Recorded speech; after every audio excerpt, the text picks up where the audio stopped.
अरे वो मेरी बहू जो है यास्मीन, हाँ जी, इंग्लिश है, वो कहती है कि शुरू से ही स्कूल में झूठ की बुनियाद डालते हैं ये लोग। ठीक है। कि हमें बताते हैं कि मरियम का जो खौवद है उसका नाम जोसेफ है। ठीक है। अच्छा, फिर उसके बाद इसलिए बताते हैं कि जो बच्चे हैं अगर उनको बताया जाए कि बगैर बाप के ये पैदा हुआ है तो वो एग्री नहीं करते, जो उसको समझते हैं कि ये गलत बात है। फिर उसने पूछा तो फिर क्या काम चलता है, तो कहेंगे जब हम बड़े हो जाते हैं तो खुद पता लग जाता है कि ये बगैर बाप के था, इन्होंने हमें झूठ बोला है। कि दूसरी किताबें जो हैं वो ये बताती हैं, उनकी अपनी किताबें जो हैं कि ये जो यूसुफ नज्जार था ये बाद में उनका हस्बैंड बना।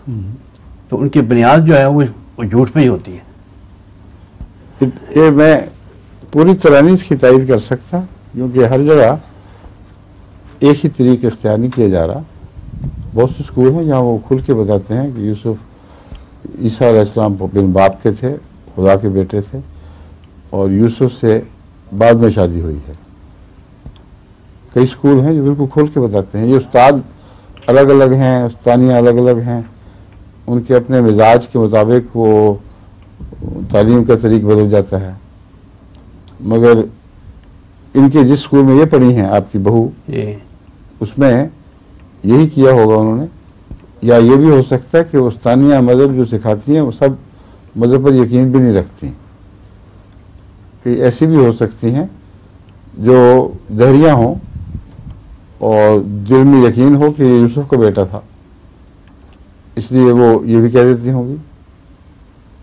तो ये एक चीज़ नहीं है जो यकसां सब जगह राइज हो। हर स्कूल, हर यूनिवर्सिटी में असातिज़ा के ऊपर बहुत हद तक इन्हिसार है। उनका अपना मिजाज क्या है, उनकी अपनी सोच क्या है, उसके मुताबिक वो मज़ाहिब की तालीम देते हैं। फिर लेकिन 30 साल पहले तो ये कॉन्सेप्ट यही था सबका कि ये जो है ये शुरू में बच्चों को सिखाते हैं वो यही है कि वो मैं आपको बता रहा हूँ, मैं तो सब बच्चे मुझे मिलते हैं, बातें होती हैं सारी। हर जगह बयान ही एक तरीक नहीं है। उस्ताद या उस्तानी जो मज़हब की है उनके अपने मिजाज से बहुत हद तक तालीम के तरीक़े का ताल्लुक़ है।